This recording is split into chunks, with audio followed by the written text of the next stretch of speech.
নম্বরটা দেখি। তাহলে ঘ নম্বরটা কি? তাহলে 42.1 মানে 1/8 দুইটার উপরেই আছে। তাহলে এখানে আমরা লিখব এখানে 42.18 দুটোর উপরে পূর্ণবর্গ। এটাকে সাধারণ ভগ্নাংশ কীভাবে করব? তাহলে আমাদের প্রথমে লব বের করতে হবে। কি বের করতে হবে? লব বের করতে হবে। তাহলে লব বের করার নিয়ম হলো কি? তাহলে পূর্ণবর্গ এবং দশমিক বাদে পুরো অঙ্কটা আমরা বসাই দেবো। দিলাম। এরপরে পূর্ণবর্গ বাদে বাকি অঙ্ক কি 42। তাহলে এটা কি বিয়োগ যাবে, লব বের করা শেষ। এরপরে কি আমাদের হর বের করবো। হর বের করার নিয়ম কি? যে কটার উপর পূর্ণবর্গ সে কয়টা 9। তাহলে 2টার উপর পূর্ণবর্গ আছে, 2টা কি 9। তাহলে এরপরে আমাদের এটা বিয়োগ দেবো। 2 আছে কত 8 হবে, 6। 4 আছে কত হলে 11 হবে, 7 4 11। হাতে 1 1 আছে 2 1 41 76। এরপরে 99।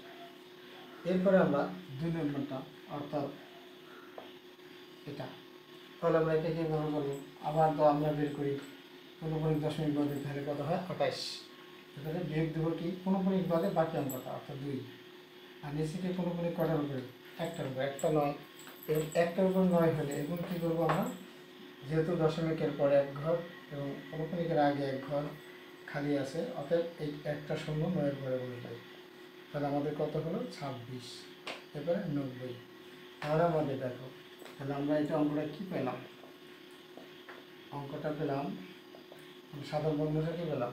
সাধারণ ভগ্নাংশ পেলাম 4176 গুণ 26 90। তাহলে আমাদের অঙ্কটা কীভাবে কাটাকাটি করবো? তাহলে এটা 9 দিয়ে কাটাকাটি করা যাবে। 9 10কে 90।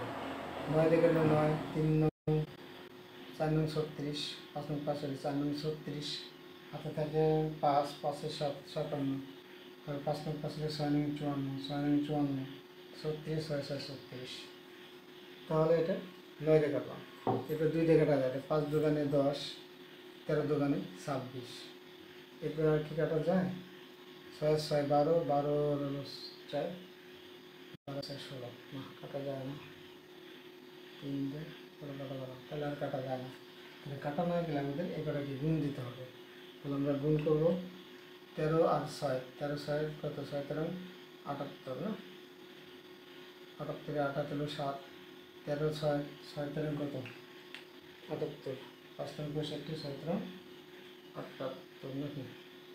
78 হাতে কত? 78 7 হাতে, তাহলে 78 আর হলো 7। আর 7 75 7 8 85 85 5 হাতে কত? 8 7 52 52 আর কত? 52 আর হলো 8 52 8 কত? 52 আর 8 হলো 60। আর নিচে কত? 5 9 45 5 হাতে হলো 4 5 9 45 8 4 49। অর্থাৎ হচ্ছে দুটো গুণ দিয়ে আমি এরকম। এখন তোমরা যদি ক্যালকুলেটারটা ভাগ দিবা, ভাগ দেওয়ার পরে দশমিকের পরে অবশ্যই দেখতে পাবো এখানে যে কত, অর্থাৎ তুমি 495 তো, অর্থাৎ কত আসতেছে 500 বা হয়তো 12-র মতো আসতে পারে।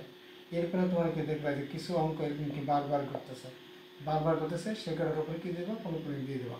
এটা আমরা তোমরা একটু বাসার কাজ একটু ফাইনাল কমপ্লিট করবো।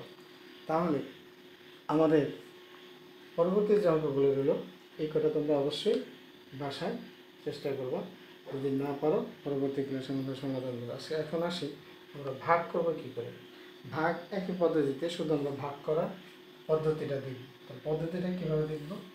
আমরা 17 নম্বর থেকে না 18 নম্বর দেখব। তাহলে 18 নম্বরে আমাদের ভাগ আসবে, ভাগ করো। চলো আমরা ভাগ দেখি।